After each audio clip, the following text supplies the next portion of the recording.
Kang. Jürgen a dévié l'épée de Bernaf qui venait droit sur lui et a bloqué la lame de Caleb frappant sur le côté. Mais ils n'étaient pas les seuls à charger. Boum. La masse d'acier de Vulcain a ciblé les jambes de Jürgen. Voyant cela, Jürgen essaya immédiatement de sortir son épée. Cacac. Cependant, le brise-épée de Caleb a attrapé la lame, l'empêchant de sortir à temps. Naturellement, la réponse de son corps fut également retardée. Quang. Q.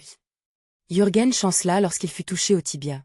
Il maximisait son mana pour se défendre mais avait l'impression que ses os se brisaient. Ayant dépensé trop d'énergie à combattre Bernaf, il n'a pas pu se défendre efficacement. Pourtant, son titre de plus grande épée du Nord n'était pas pour le spectacle. Il ne tomberait pas si facilement. Comment oses-tu? Quoi Gigik? Jürgen a brisé le bord dentelé du brise-épée de Caleb avec son mana et s'est tordu pour retirer l'épée qui était emmêlée. Même Caleb, qui avait toujours un visage inexpressif, recula avec un léger air d'admiration pour cette force. Cependant, Jürgen devait encore affronter un autre adversaire. Puck. Tout. Profitant du moment où Jürgen ne parvenait pas à stabiliser correctement sa posture à cause des attaques des deux côtés, la rapière de Conrad lui transperça le cou à une vitesse fulgurante. C'est ces salauds. Cruc. Mais Jürgen, doté d'un mana puissant, ne mourrait pas si facilement d'une blessure avec une rapière. Il leva de nouveau son épée, essayant de tuer au moins l'un d'entre eux, mais à ce moment-là, Caleb avait sorti un poignard et poignardé à plusieurs reprises le cou de Jürgen. Pouk, pouk, pouk, pouk, tout, quai. En voyant Caleb se poignarder continuellement au cou sans aucun changement d'expression, les visages des gens dans la salle de banquet sont devenus pâles. Recule. Je balance ma masse. Alors que Vulcain levait sa masse d'acier et criait, Caleb se retira en douceur. Vulcain serra les dents et abattit sa masse sur la tête de Jürgen. Quang. Avec un son immense, la tête de Jürgen fut brisée en morceaux en un instant. Au moment où le corps de Jürgen a chancelé, il est tombé au sol. Un profond silence remplit la salle de banquet. Personne n'osait parler. Jürgen, la plus grande épée du Nord, était une fierté de Réfold et un symbole de pouvoir. Il était connu pour être capable de gérer une centaine de chevaliers simultanément.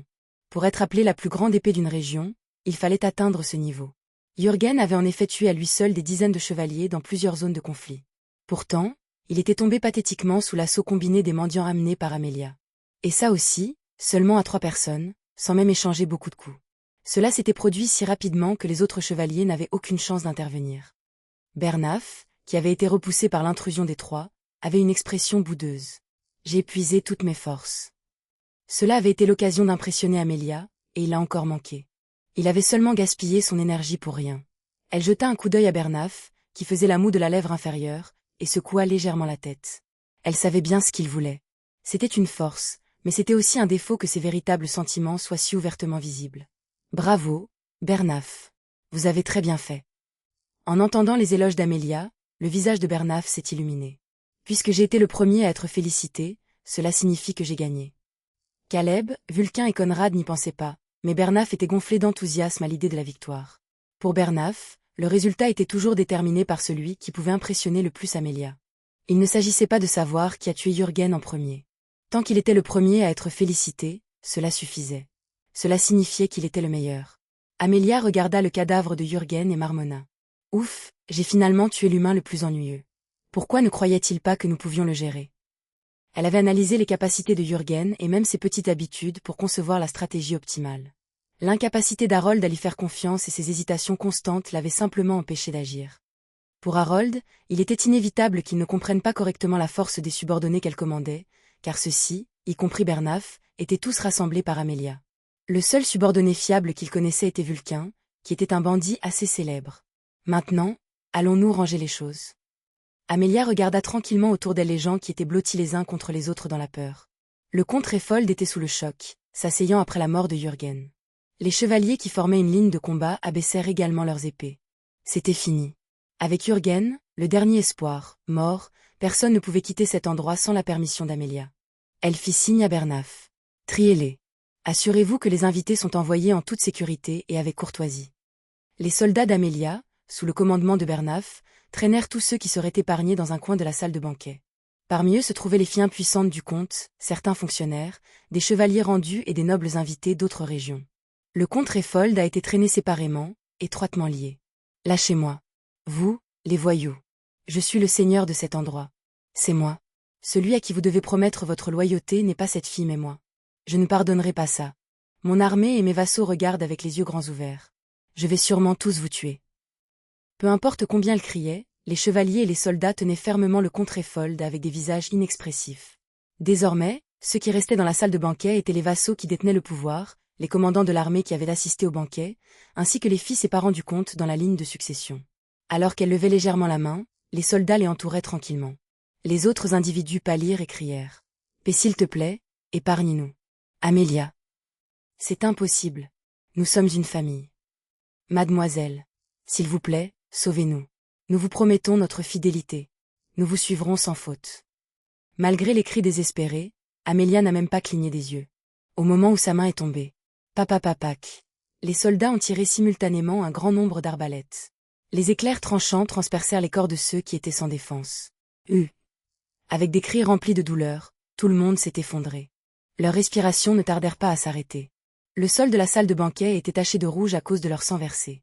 Les survivants, classés séparément, tremblaient et se recroquevillaient. Le comte Réfold regardait tout cela avec une expression vide. Poids. Il ne pouvait même pas parler correctement, ne laissant échapper que des gémissements. Ses jambes étaient faibles, comme s'il allait s'effondrer, mais il ne pouvait même pas tomber car il n'y était pas autorisé. Les soldats l'ont tenu fermement, ne lui permettant même pas de s'asseoir. Amélia s'est approchée du comte Réfold et l'a regardé dans les yeux. Vous. Le comte Réfold ne pouvait même pas enchaîner des mots cohérents à cause du choc. Il avait perdu son trône en un instant au profit d'une fille à laquelle il n'avait jamais prêté attention.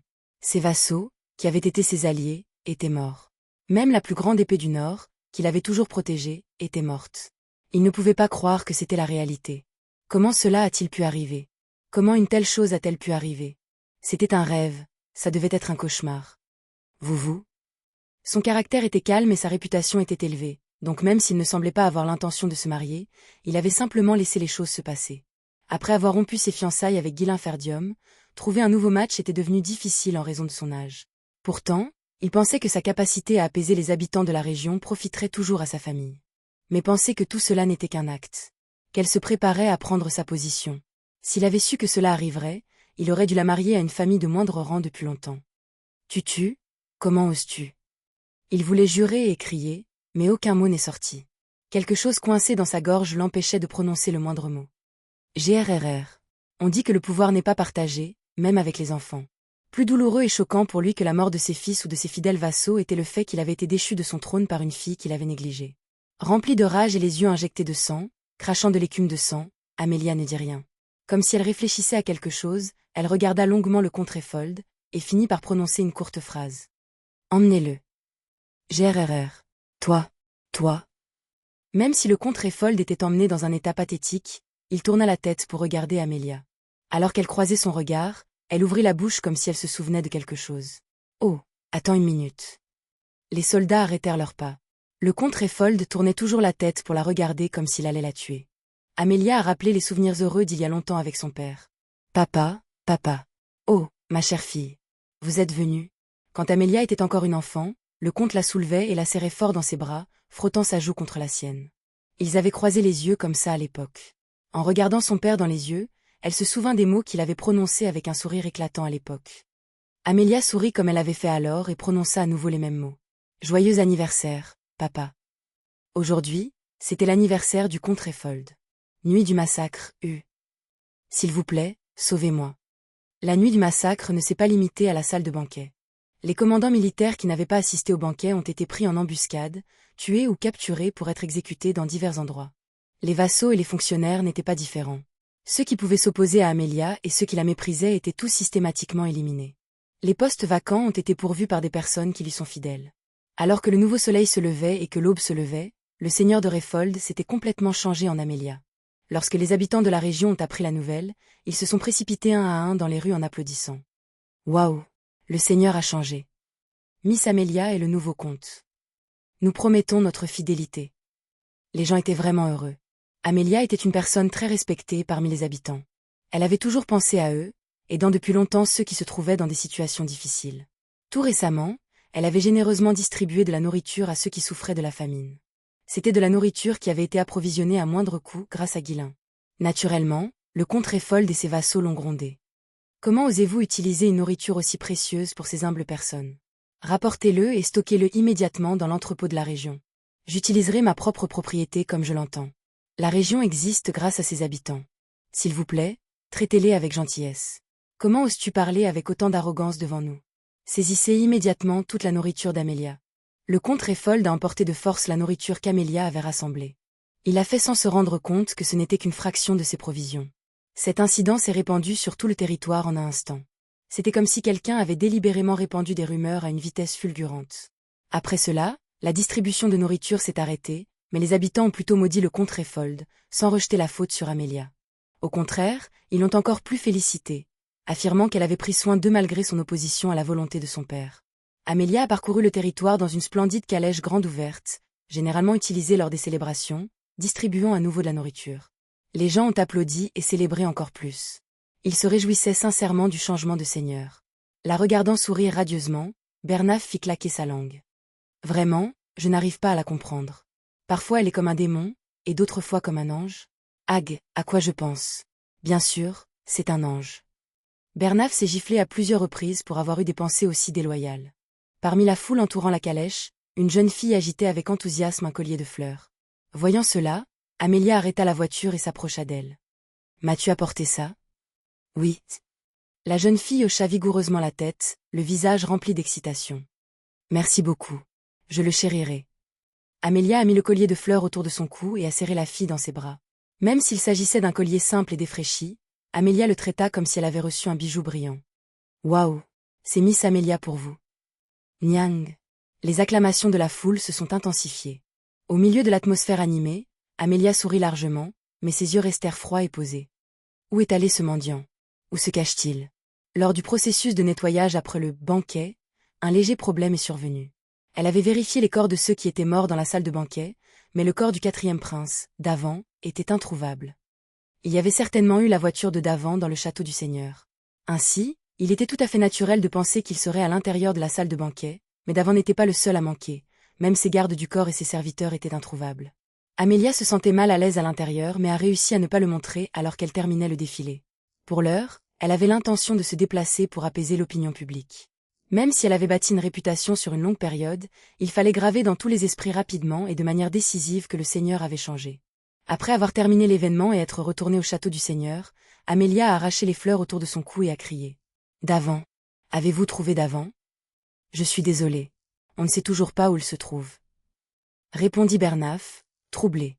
Au départ, il pensait que Davant aurait pu simplement aller aux toilettes ou dans le jardin pour profiter d'un rendez-vous secret.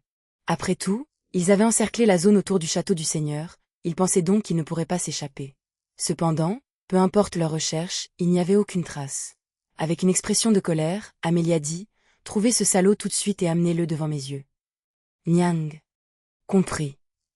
Une fois de plus réprimandé, Bernaf bouda et commença à fouiller minutieusement tout le territoire. Le groupe de contrebandiers de Caleb, le groupe de bandits de Vulcain et le groupe de marchands de Conrad se sont tous consacrés à retrouver Davant. En tant que grand seigneur du Nord, le comte Répold avait de nombreuses relations personnelles et alliances publiques. Il lui fallait rétablir les relations avec chacun d'eux, mais aussi renégocier avec les vassaux qui détenaient les territoires. Dans de telles circonstances, si la nouvelle de la vie de Davant était diffusée, cela pourrait conduire à une situation difficile. Après tout, le royaume ne favorisait pas les femmes qui héritaient de titres. Pourtant, qu'il ait coulé dans le sol ou qu'il ait volé dans le ciel, il était introuvable. Les subordonnés d'Amelia ont collecté des informations tout en retraçant les pas de Davant. Après quelques jours, ils ont finalement réussi à retrouver une trace. En apprenant où se trouvait Davant, l'expression de Bernaf se durcit alors qu'il marmonnait. « Il est là? Pourquoi? J'ai entendu dire qu'il avait définitivement refusé ce banquet. Attendez, est-ce possible? » Davant avait déjà quitté le territoire il y a un mois, à l'aide d'un leurre. Au moment même où Bernaf confirmait où se trouvait Davant, Guilain sourit à la personne tremblante devant elle. « Je viens de te sauver.